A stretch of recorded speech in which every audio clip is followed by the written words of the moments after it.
جو خبر میں آپ کو دینے والا ہوں یہ بہت امپورٹنٹ ہے۔ ایک تو میں آپ کو بتا دوں کہ میں نہ گھر پہ ہوں نہ آفس میں ہوں، میں ٹریول کر رہا ہوں اور کسی ایسی جگہ پہ ہوں جہاں تھوڑی سی ٹھنڈ بھی زیادہ ہے اور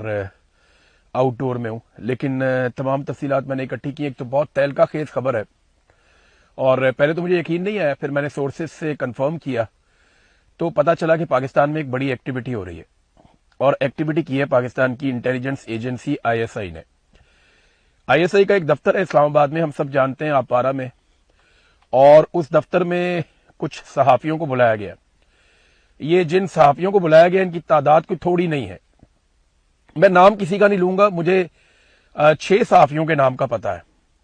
بلکہ 6 کا نہیں، 3 نام مجھے ایسے پتا ہے جن کو میں نے ابھی ریکنفرم کرنا ہے، لیکن 6 نام مجھے مکمل طور پہ پتا ہے،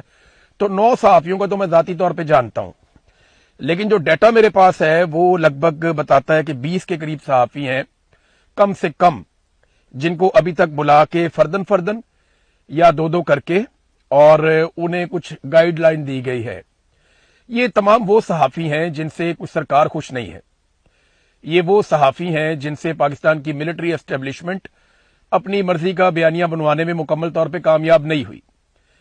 اب اور یہ سینئر لوگ ہیں، سارے ایسے نہیں ہیں، یہ مقبول لوگ ہیں، آپ سارے ان کو جانتے ہیں۔ تو ان لوگوں کو بلوایا گیا اور ISI آفیسرز نے ان سے ملاقاتیں کی ہیں، اور ان کو کچھ کو دھمکایا گیا، کچھ کو پیار سے سمجھایا گیا، اور کچھ کو دیگر طریقے بھی بہت سارے ہوتے ہیں ان کے پاس۔ تو جیسے جیسے کوئی قابو آیا، کوشش کی گئی کہ ان صحافیوں کو کچھ چیزوں پہ قائل کیا جائے یا